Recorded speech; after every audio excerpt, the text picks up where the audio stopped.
Hello dear students of Standard 9. DAV Mall Public School welcomes you all in e-learning classes. Here Nitin Pushpa today, your social science teacher. Today's topic is Russian Revolution.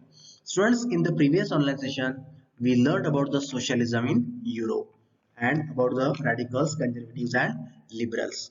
Okay students, today we will discuss about the Russian Revolution. So let's start our today's online session. The Russian Revolution. Students, why did the Russian Revolution happen? Listen, there were two reasons behind that.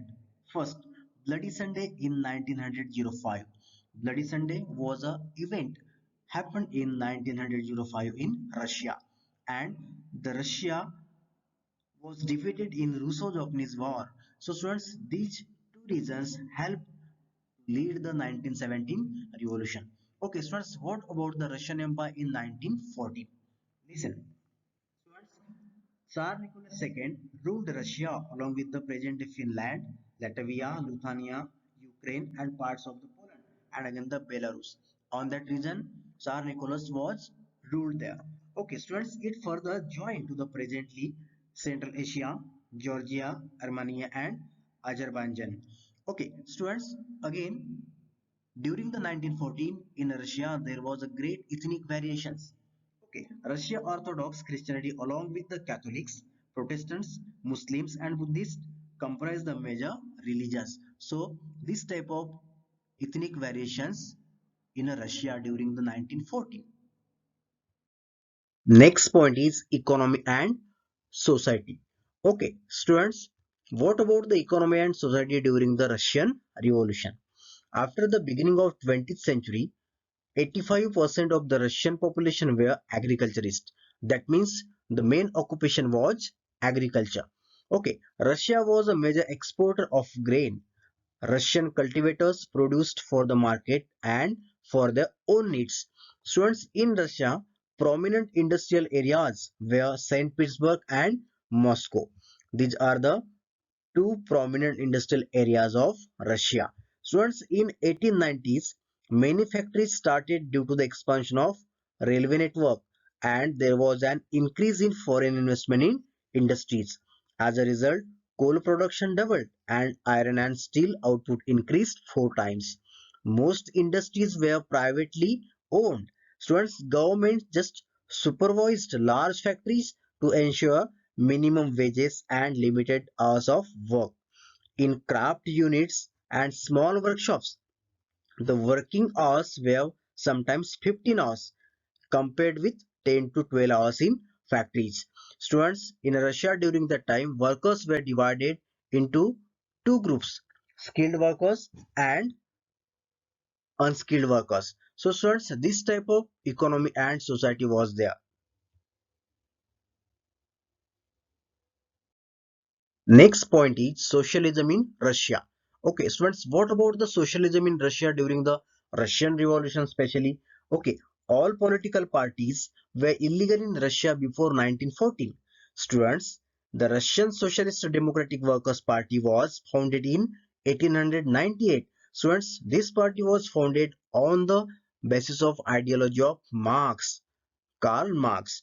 Okay, students, some Russian socialists recognize that the Russian peasants' customs of dividing land periodically made them natural socialists. Yes, students, this was the custom done by the peasants in Russia.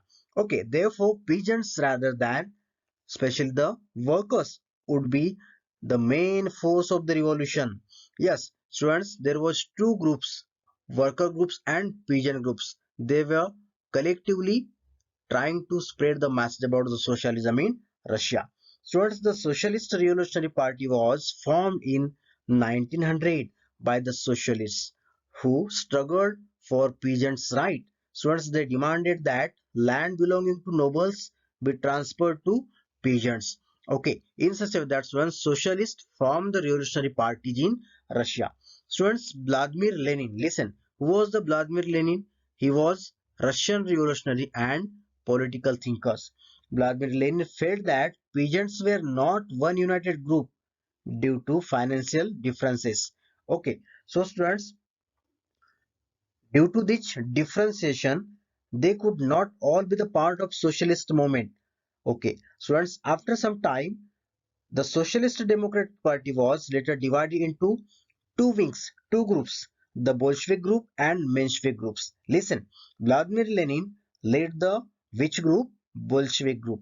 Students, Bolshevik group viewed that the party should be disciplined and control its quality and number of members. On the other hand, Menshevik group viewed the party should be open to all, as in Germany. Okay, students, next point, the 1905 revolution. Okay. Friends, in the beginning of 20th century, Russia was still an autocracy and the Tsar was not subject to parliament. Friends, during the revolution of 1905, social democrats and socialist revolutionaries worked with the peasants and workers to demand a constitution. They were supported in the empire by nationalists and in Muslim dominated areas by jihadists. Students in such a way that they were trying to spread the message about the socialism in Russia. The First World War and Russian Empire. In 1914, the First World War started between two European alliances, Central Powers and Allied Power. This war was fought at global level. Students, initially the war was popular in Russia and the people supported Tsar Nicholas II. The Tsar had decided to take the command of the Russian army into his own hand. So he left his court and went to the battlefield. Students, in the First World War, Russian army was defeated. Yes, defeat of Russian army was shocking and demoralizing. Russian army lost badly in Germany and Austria between 1914 and 1916. Students, there were over the 7 million Russian casualties by 1917. The situation dishonored the government and the Tsar Nicholas II. Students, soldiers did not wish to fight such a war. Students, what were the impacts of First World War on Russia? Listen, the war had an impact on industry first of all. Then the country was cut off from the other suppliers of industrial goods by the Germans. Again, by 1916s, railway lines began to break down, labor shortage and food scarcity. So these were the impacts of First World War on Russia.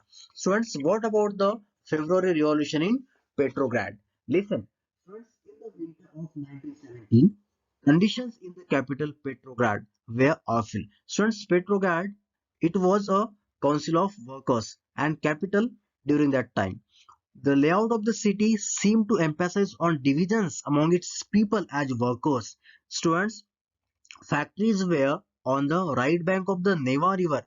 Neva River was there, and on the right of this Neva River, factories were.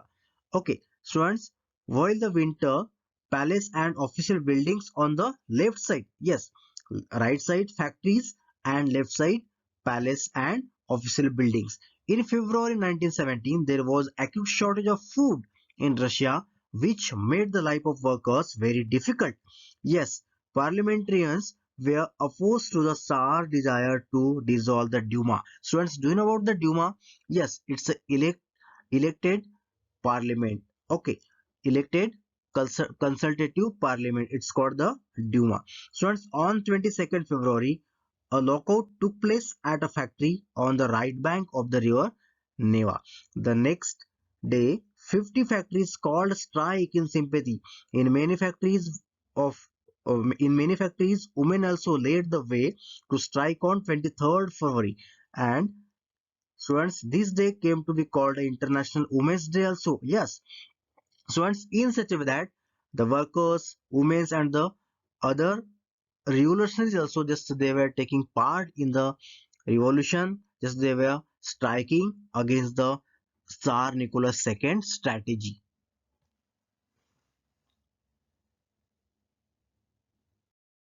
Okay, students, on the basis of third portion, some assignment question I am giving you. You have to write the answer of these questions. Students, remaining part of this lesson we will learn in the next online session.